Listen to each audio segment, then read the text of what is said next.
हाँ, तो आर्किटेक्चर में हमारा क्या था कि हमने डिस्कस कर लिया था कि वेरियस कंपोनेंट्स के बारे में हम बात कर रहे थे। तो सबसे पहले हम रजिस्टर स्ट्रक्चर के बारे में बात कर रहे थे। तो जो रजिस्टर स्ट्रक्चर था उसमें हमारे टेम्परेरी रजिस्टर्स थे या फिर एक्यूमुलेटर बीसीडी, एचएल और स्टैक पॉइंटर, प्रोग्राम काउंटर, उनकी डिटेल्ड हम पढ़ रहे थे।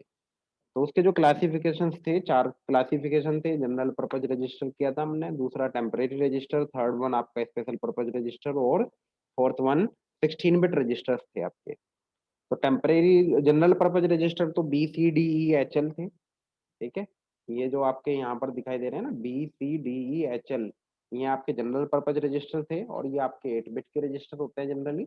इंडिविजुअली अगर यूज करोगे 8 बिट के, और अगर आपको 16 बिट यूज करना है तो पेयरिंग में आप यूज कर सकते हो बी सी डी ई और एच एल को। ठीक है, फिर था सेकंड आपका टेम्परेरी रजिस्टर था। तो टेम्परेरी रजिस्टर में एक तो यहाँ पर ये टेम्परेरी डाटा रजिस्टर था और एक डब्ल्यू एंड जेड रजिस्टर थे। तो टेम्परेरी डाटा रजिस्टर में क्या है, दोनों के दोनों चीजें जो ली हैं टेम्परेरी डाटा रजिस्टर के जो दो पार्ट थे, उसमें टोटली ये काम जो करता है वो माइक्रो प्रोसेसर करता है। जो प्रोग्रामर है उसको अलाउ नहीं है कि वो इसमें कोई इसको यूज कर सके। ठीक है, टेम्परेरी डाटा रजिस्टर किसी भी पर्टिकुलर मेमोरी से या किसी पर्टिकुलर आप रजिस्टर से आप क्या कर रहे हो, डाटा को टेम्परेरी इसमें स्टोर कर रहे हैं। ठीक है, कौन माइक्रो प्रोसेसर कर रहा है। ठीक है, अच्छा दूसरा डब्ल्यू एंड जेड का मैंने एग्जाम्पल लिया था। डब्ल्यू एंड जेड का एग्जाम्पल जो लिया था वो कुछ इस तरीके से लिया था कि जैसे हमें डी और एच एल, इन दोनों के डाटा को अगर हमें एक्सचेंज इंस्ट्रक्शन करनी है तो डी का डाटा एच में आएगा और ई का एल में जाएगा, एच का डी में जाएगा। ठीक है, मतलब जब अगर एक्सचेंज करना पड़े तो डी का एच में डाटा आ गया तो डी वैकेंट हो गया। ठीक है ना, लेकिन एच वाला डाटा कहाँ जाएगा, तो उससे पहले हम क्या करते हैं कि उस एच वाले डाटा को वो क्या करता है, टेम्परेरी डब्ल्यू रजिस्टर और जेड रजिस्टर में स्टोर कर लेते हैं। ठीक है, ताकि वो डाटा आपको सुरक्षित रह सके। नेक्स्ट था आपका special purpose register. Special purpose register में आपके पास में आया था, एक तो ये एक्यूमुलेटर था जिसके बारे में हम डिस्कस कर चुके थे। ये 8 बिट का आपका रजिस्टर है जिसमें आपके अरिथमेटिक, लॉजिकल, लोड और स्टोर ऑपरेशंस हैं, as well as input output operations भी आप यहाँ पर परफॉर्म करते हो। और बहुत सारे रिजल्ट्स जो होते हैं वो आपके यहाँ पर बाद में रिजल्ट जो है एक्यूमुलेटर में आकर के स्टोर होते हैं। ठीक है, ये चीज हमने डिस्कस की थी। नेक्स्ट हम डिस्कस कर रहे थे कि ये फ्लैग रजिस्टर क्या है। ये टॉपिक था जो हमें आज डिस्कस करना है। तो फ्लैग रजिस्टर के बारे में उस दिन हमने डिस्कस किया था कि फ्लैग रजिस्टर जो है वो भी आपका 8 बिट का रजिस्टर है। 8 बिट मतलब आपकी D0, D1, D2, D3, D4, D5, D6, D7, इसमें 8 बिट होंगी आपकी। D0 पर जो बिट होगी आपकी वो आपकी क्या होगी, कैरी फ्लैग, जिसको CY से डिनोट किया। D2 पर जो बिट होगी वो आपकी पैरिटी को डिनोट करेगी। D4 पर जो आपकी है वो ऑक्सिलरी कैरी को, और D6 पे जो है वो आपका जीरो फ्लैग, और D7 पर जो है आपका वो साइन फ्लैग। तो इसमें हम सबसे पहले बात करते हैं एस से, मतलब जो एस डिनोट किया गया है ये आपका क्या है, साइन फ्लैग होता है। ठीक है, अब यहाँ पर क्या होगा कि ये तो ये जीरो होगा या वन होगा। तो जब आप कोई भी ऑपरेशन एग्जीक्यूट कर रहे हो, एग्जीक्यूट करने के बाद में जो अर्थमेटिक लॉजिकल ऑपरेशंस हैं, तो अगर D7 बिट है आपकी, ये वाली D7 बिट है, ये दो कंडीशन होगी, ये तो वन होगा या जीरो होगा। अगर ये वन है means this one will B set, अगर ये जीरो है तो ये आपका क्या होगा, रीसेट होगा। ठीक है, तो आप क्या करोगे, मतलब कहना गया है D7 अगर वन हुआ सेट, इसका मतलब क्या है कि number will be viewed as a negative number, और अगर जीरो है तो ये रीसेट होगा और means this one will be the positive number. Second, Z, जो D6 बिट है, ये आपका है जीरो फ्लैग। तो ये D6 बिट होगी, तो D6 बिट या तो वन होगी या आपकी जीरो होगी। तो ये क्या कह रहा है कि जो आपका रिजल्ट है, जो आपका ALU में ऑपरेशन हुआ और उसके बाद में जो रिजल्ट आया, वो उस केस में क्या होगा कि flag reset if result is non zero. अगर आपका रिजल्ट जो है वो नॉन जीरो है, नॉन जीरो मतलब जो जीरो नहीं है, मतलब वन है, तो उस कंडीशन में ये क्या होगा, ये रीसेट होगा। और अगर जीरो फ्लैग क्या है कि जो सर्टेन रजिस्टर का जो कंटेंट है, अगर वो जीरो हो गया, रिजल्ट जीरो है मीन्स उस केस में ये क्या होगा, सेट होगा, जीरो फ्लैग ये होगा। ऑक्सिलरी कैरी, एसी, एसी आपकी ऑक्सिलरी कैरी, ऑक्सिलरी कैरी मतलब ये जो फ्लैग है ये सेट होगा, ये सेट होगा किस कंडीशन में, जब आपका overflow out of bit three, मतलब कहने का यह है कि carry lower nibble to higher nibble अगर जाएगी, lower nibble to higher nibble पे अगर आपकी कैरी जा रही है, तो उस कंडीशन में ये ऑक्सिलरी कैरी आपकी क्या होगी, सेट होगी। लोअर निबल और हायर निबल क्या है, फॉर एग्जाम्पल 1011 0011, ठीक है। जो D3 बिट होती है, D3 से D4 बिट पर अगर कैरी जा रही है, ये लोअर निबल होती है आपकी, और ये आपकी क्या होती है, अपर निबल होती है। तो इस लोअर निबल से अपर निबल पर जब हम जाते हैं, मतलब कोई एडिशन अगर हम परफॉर्म करने जा रहे हैं यहाँ पर, ठीक है, मतलब फॉर एग्जाम्पल नीचे एक और मैं ले लूँ 01011101, तो जब अगर इसका हमें एडिशन करना है, तो उस कंडीशन में जब यहाँ पर एडिशन आएगा, तो यहाँ से यहाँ पर जब आप मूव ऑन कर रहे हो, अगर यहाँ पर आपकी कोई कैरी जनरेट हो रही है, मतलब लोअर नेबल टू हायर नेबल कोई कैरी जनरेट हो रही, तो ये सेट होगा, अदरवाइज ये क्या होगा, आपका रीसेट होगा। ठीक है बेटा। दूसरा, ये जो फ्लैग जो यूज होगा वो आपका यूज होता है बीसीडी ऑपरेशंस में, और ये प्रोग्रामर के लिए अवेलेबल नहीं है। ये आपका बीसीडी एडिशंस में, बीसीडी ऑपरेशंस में, जो भी आपके बीसीडी ऑपरेशंस है, चाहे वो एडिशन है चाहे वो सब्ट्रैक्शन है, उन कंडीशंस में इसका यूज होता है, और प्रोग्रामर के लिए अवेलेबल नहीं रहता। ठीक है बेटा। नेक्स्ट है आपका parity flag, P. Parity flag है, पी से डिनोट करते हैं हम इसको। पैरिटी डिफाइन करते हैं हम number of ones present in the accumulator. Accumulator में नंबर ऑफ वंस कितने हैं उसके ऊपर है। मतलब जब भी कोई आप अर्थमेटिक या लॉजिकल ऑपरेशन परफॉर्म कर रहे हो, उसके एग्जीक्यूशन के बाद में जो रिजल्ट आएगा, अगर रिजल्ट में आपका इवन नंबर ऑफ वंस है, मतलब आपके इवन नंबर ऑफ वंस अगर ये है, तो आपकी क्या होगी, इवन पैरिटी होगी। मतलब जो रिजल्ट आया है आपका एक्यूमुलेटर में, उसमें जो वंस हैं उनकी मतलब जो काउंटिंग है, अगर इवन नंबर है तो इवन पैरिटी होगी। अगर ये आपका ओड नंबर है, ओड नंबर ऑफ वंस होगा, तो उस केस में ये पैरिटी आपकी क्या होगी, ओड पैरिटी होगी। ठीक है। मतलब कहना क्या है कि नंबर ऑफ वंस को काउंट करना है, अगर उनकी वो इवन है तो इवन पैरिटी, ओड है तो ओड पैरिटी। बड़ा सिंपल था फंडा। ठीक है। नेक्स्ट है आपका कैरी फ्लैग, CY, इसको बोलते हैं कैरी फ्लैग।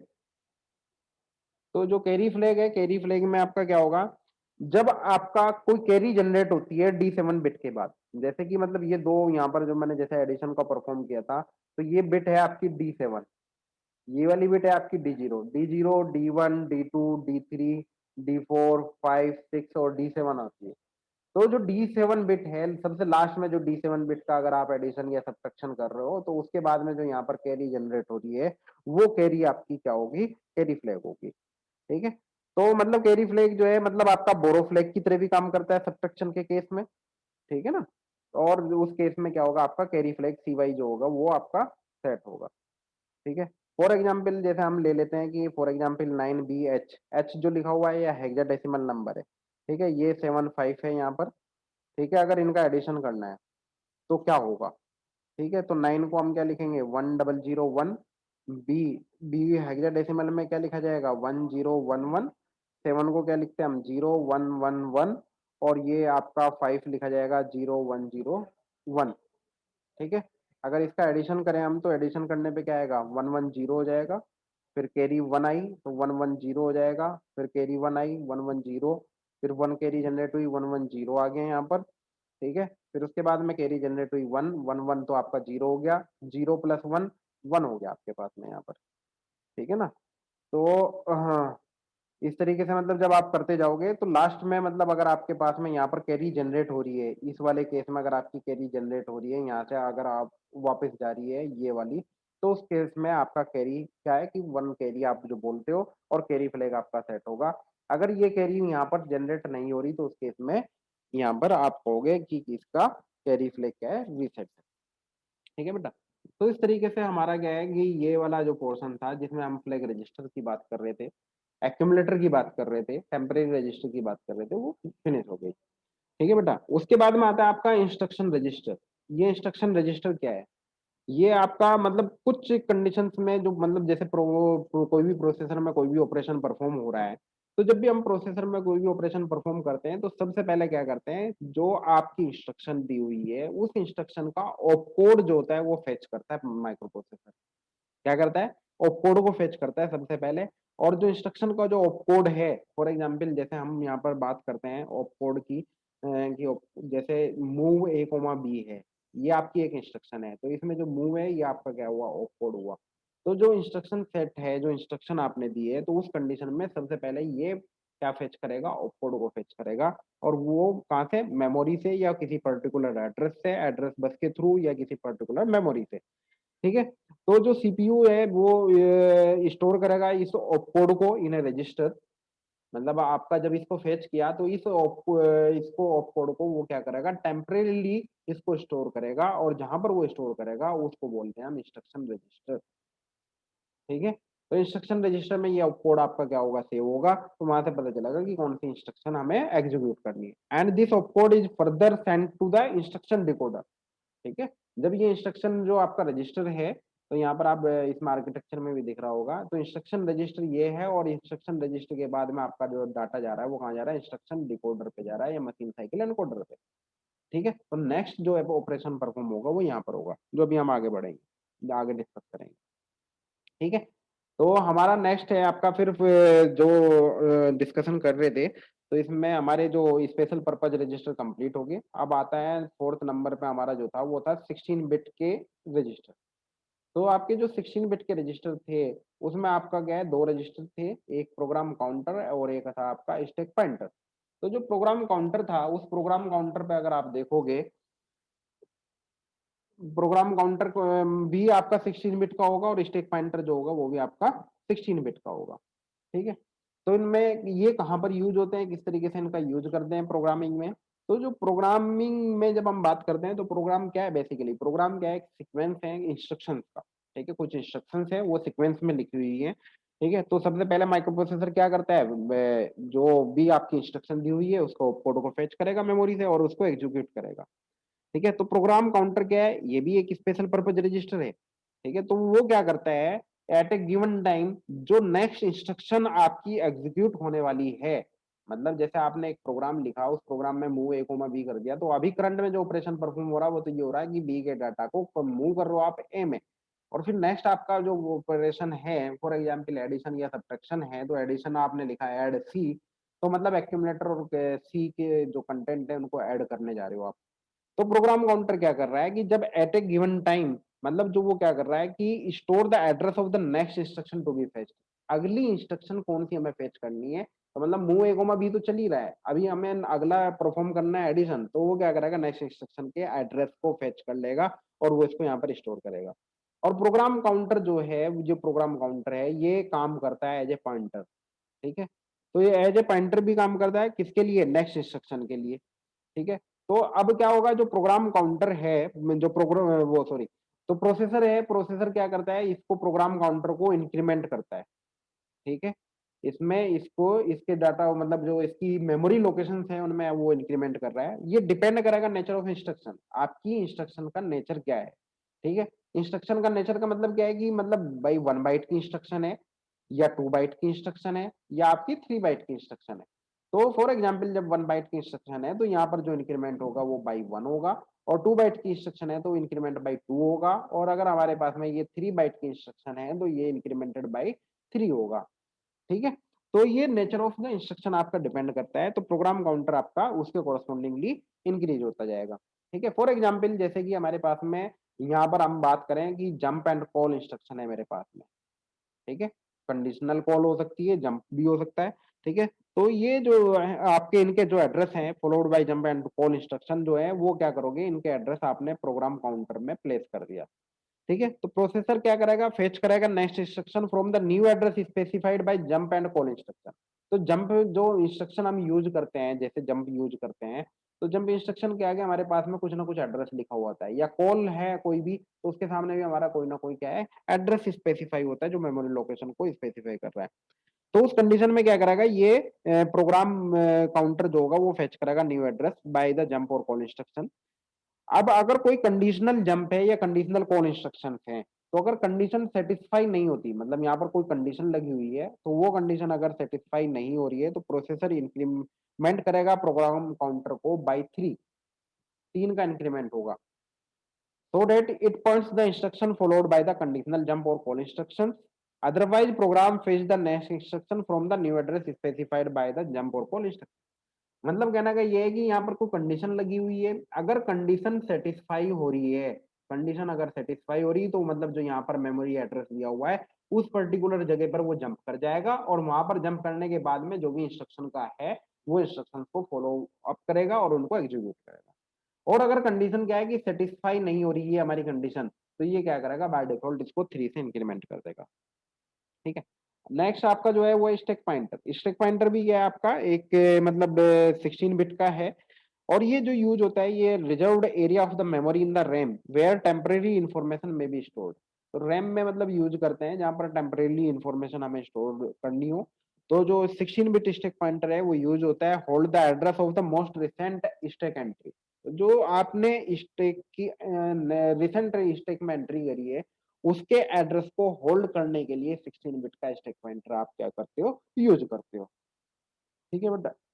नेक्स्ट आते हैं हम यहाँ पर, ये हमारा स्टैक पॉइंटर भी क्लियर हो गया, प्रोग्राम काउंटर भी क्लियर हो गया।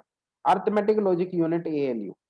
एएलयू क्या है, एएलयू परफॉर्म कर रहा है आपका अर्थमेटिक लॉजिकल फंक्शंस। आपको पता ही है ये सारी चीजें, इसमें डिस्कस करने की कोई ऐसी बात नहीं। तो 8 बिट का वेरिएबल्स होंगे आपके। तो आपका bitwise fundamental arithmetic operations होंगे सच एज एडिशन और सब्ट्रैक्शन।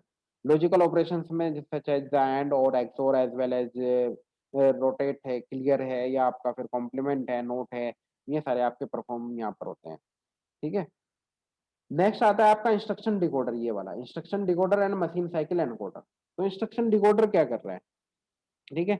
तो जैसे हमने पहले मतलब डिस्कस किया था कि जब हम बात कर रहे थे इंस्ट्रक्शन रजिस्टर की, इंस्ट्रक्शन रजिस्टर के केस में हम बात कर रहे थे कि सबसे पहले प्रोसेसर क्या कर रहा है कि ऑपकोड को फेच कर रहा है। ऑपकोड को फेच करने के बाद में जो भी इंस्ट्रक्शन है मेमोरी से उसको फेच कर लिया और वो टेम्परेली उस ऑपकोड को स्टोर कर रहा था इंस्ट्रक्शन रजिस्टर में।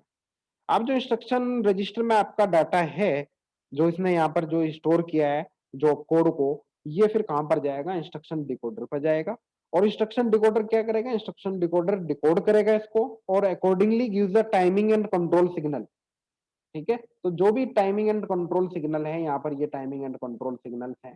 ठीक है। अगर कुछ इससे रिलेटेड है, मतलब क्लॉक आउट है, क्लॉक इन है, रेडी है, रीड है, राइट है, या फिर आपका कोई स्टेटस सिग्नल है, S0 S1 IOM बार है, ALE है, या होल्ड है, रिसेट इन एंड आउट है, तो कोई अगर यहाँ का इसका कोरस्पोंडिंगली ये क्या करेगा, यहाँ से जो इंस्ट्रक्शन जो मतलब आपकी आई वो टाइमिंग एंड कंट्रोल में जाएगा और उसको चेक करेगा। ठीक है। Which control the register data buffer ALU and external peripheral signal depending on the nature of the instruction. तो उसकी जो इंस्ट्रक्शन की नेचर है उसके ऊपर डिपेंड करेगा और ये यहाँ पर चेक करेगा कि इनमें से कोई इंस्ट्रक्शन तो नहीं है।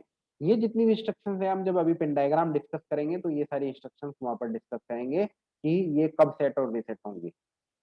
ठीक है बेटा। तो यहाँ पर 8085 क्या है, 7 डिफरेंट टाइप की ऑफ मशीन साइकिल्स हैं। यहाँ पर मशीन साइकिल एनकोडर है। तो जो मशीन साइकिल्स हैं वो 7 टाइप की मशीन साइकिल हैं।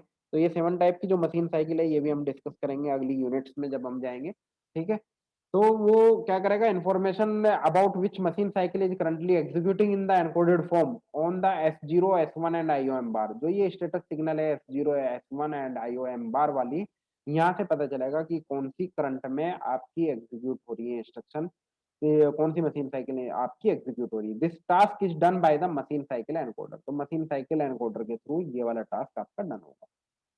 नेक्स्ट है आपका एड्रेस बफर। एड्रेस बफर जो है आपका, ये एड्रेस बस है, higher address bus A8 to A15 है, यूनिडायरेक्शनल है। ठीक है। ये आप यहाँ पर देखोगे यूनिडायरेक्शनल है, सिंगल एरो बना हुआ। तो ये आपकी क्या है कि drive external high order address bus A8 to A15। और ये आपकी जो यूज होती है ये हायर ऑर्डर बस से under certain condition such as reset है आपका, होल्ड है आपका, हाल्ट है, when address lines are not in used. तो उस कंडीशन में जब जो है कुछ सर्टेन कंडीशंस में ये मतलब एड्रेस बफर जो है या ये A to A15 वाली जो पिंस हैं, ये आपकी रिसेट, होल्ड, हाल्ट और आपकी इस तरीके से भी यूज होती हैं जब एड्रेस लाइन में अगर ये यूज नहीं हो रहा है उस कंडीशन में। Address data buffer. Address data buffer क्या है, AD0 to AD7। मतलब यहाँ पर क्या है कि आपकी जो डाटा बस है 8 बिट की डाटा बस, और लोअर जो एड्रेस बस है आपकी 8 बिट की, वो यहाँ पर मल्टीप्लेक्स फॉर्म में यूज होती है। ठीक है। तो ये आपका क्या है कि ये बाई डायरेक्शनल है, बाई डायरेक्शनल है, इधर से डाटा इधर भी जा सकता है। बाई डायरेक्शनल क्यों है, क्योंकि यहाँ पर ये डाटा बस से भी कनेक्ट है। ठीक है। तो ये ड्राइव मल्टीप्लेक्स है लोअर एड्रेस बस और डाटा बस से। तो ये मल्टीप्लेक्स एड्रेस डाटा बस मतलब जो है कुछ सर्टेन कंडीशंस में यूज हो रहा है, जब आपका मतलब वही reset hold halt when bus is not in used. तो एड्रेस और डाटा बफर जो यूज हो रहे हैं drive external address data bus respectively. तो due to these buffers the address and data bus can be tri state when they are not in use. तो इसको क्या है कि अगर आप डीमल्टीप्लेक्स करना चाहते हो, मतलब डाटा बस की तरह भी काम कर सकता है ये और एड्रेस बस की तरह भी काम करता है, तो इसके लिए हमें क्या है कि एक्सटर्नल हार्डवेयर की रिक्वायरमेंट होती है यहाँ पर। ठीक है। इसके बाद में इंक्रीमेंटल डिक्रीमेंटल एड्रेस लेच आती है एक आपकी। इंक्रीमेंटल डिक्रीमेंटल लेच यहाँ पर ये है एड्रेस लेच। ये 16 बिट का रजिस्टर है। ये यूज होता है इंक्रीमेंट और डिक्रीमेंट करने के लिए। किस चीज को? प्रोग्राम काउंटर के जो कंटेंट है उसको। तो प्रोग्राम काउंटर का जो कंटेंट है उसको इंक्रीमेंट या डिक्रीमेंट करने के लिए आपको रिक्वायरमेंट है इंक्रीमेंटल डिक्रीमेंटल एड्रेस लेच की। और स्टैक पॉइंटर भी as well as stack pointer. Stack pointer में भी आपको इंक्रीमेंट और डिक्रीमेंट की जरूरत पड़ती है और प्रोग्राम काउंटर में भी। तो उसके लिए ये आप यहाँ पर यूज कर रहे हो। ठीक है। नेक्स्ट है आपका इंटरप्ट कंट्रोल। तो जो आपका इंटरप्ट कंट्रोल है, इंटरप्ट कंट्रोल में क्या है कि प्रोसेसर क्या कर रहा है, माइक्रो प्रोसेसर इंस्ट्रक्शंस को फेच कर रहा है, डिकोड कर रहा है, फिर उसके बाद में उसको एग्जीक्यूट कर रहा है। क्या सीक्वेंस बाय सीक्वेंस कर रहा है इसको। तो कभी कभी क्या है कि समटाइम्स क्या है कि processor automatically execute one of a collection of special routine whenever special condition exist within a program of the microcomputer system. तो मतलब कहना क्या है कि कभी कभी कुछ इस तरीके की प्रॉब्लम्स आ जाती हैं कि जो आप स्पेशल रूटीन का जो एग्जीक्यूशन कर रहे हो, तो प्रोग्राम कंट्रोल जो है आपका पीसी, मतलब जो 16 बिट का रजिस्टर है, वो ट्रांसफर कर रहा है transfer to the program which processor was executing before the occurrence of special condition. तो जो अक्रेंस है इन स्पेशल कंडीशंस की, उनको जो रेफर किया गया उनको बोला गया कि वो इंटरप्ट हैं। और जो इंटरप्ट कंट्रोल है, ये ब्लॉक, इसमें 5 इंटरप्ट हैं आपके पास में, जिसको हम ट्रैप हायर प्रायोरिटी से मैं जो डिस्कस करता हूँ। ट्रैप है RST 7.5 है, 6.5 है, 5.5। एंड INTA बार इंटरप्ट का एक्नॉलेजमेंट है। और INTR जो है एक, ये आपका INTR हो गया। तो ये 5 इंटरप्ट कंट्रोल है। डिटेल्ड में हम आगे अगली यूनिट्स में भी इनको डिस्कस करेंगे। सीरियल इनपुट आउटपुट कंट्रोल्स होते हैं। Serial input output control SID है, एक SOD है। सीरियल इनपुट डाटा और सीरियल आउटपुट डाटा लाइन्स हैं। ठीक है। तो जो आपका सीरियल कम्युनिकेशन होता है, सीरियल कम्युनिकेशन है 1 bit is transferred at a time over a single line. ठीक है। 1 बिट बाई बिट आप जो है सिंगल लाइन के थ्रू यहाँ पर ट्रांसमिट कर रहे हो। SOD और SID जो सीरियल कम्युनिकेशन के लिए यूज हो रही है, दोनों की दोनों। और उस कंडीशन में डाटा क्या है आपका सीरियली सेंड हो रहा है, सीरियली इनपुट आपका वहां पर रिसीव भी हो रहा है। अगर रिसीव कर रहे हो तो SID के थ्रू, और डाटा को सेंड कर रहे हो तो SOD के थ्रू। ठीक है बेटा। टाइमिंग एंड कंट्रोल में क्या है कि जितनी भी कंट्रोल सर्किटरी है माइक्रो प्रोसेसर की, वो रिस्पॉन्सिबल है, सारे ऑपरेशंस आपके टाइमिंग एंड कंट्रोल में होते हैं। ठीक है। तो कंट्रोल जो सर्किटरी है वो आपकी सिंक्रोनाइज होती है, किससे? क्लॉक सिग्नल से सिंक्रोनाइज होती है। और along with the control of fetching and decoding operations जो आपके हो रहे हैं, और generating appropriate signals for instruction execution, control circuitry also generate signals required to interface external device to the microprocessor। तो जितने भी आप इंस्ट्रक्शंस को यहाँ पर एग्जीक्यूट कर रहे हो, कंट्रोल कर रहे हो, और अगर आप किसी भी एक्सटर्नल हार्डवेयर के साथ में यहाँ पर आप इंटरफेस कर रहे हो, तो उस कंडीशंस में आपकी जो ये कंट्रोलिंग और स्टेटस है, या DMA और रीसेट, ये जितने भी clock generator timing and control जो सर्किटरी है, उसकी इंपॉर्टेंस बढ़ जाती है। ठीक है बेटा। तो ये आपका जितने भी हमने यहाँ पर डिस्कशन किया, ये ऑल और अबाउट आपका आर्किटेक्चर ऑफ 8085 था। ठीक है। नेक्स्ट लेक्चर में हम डिस्कस करेंगे पिन डायग्राम ऑफ 8085।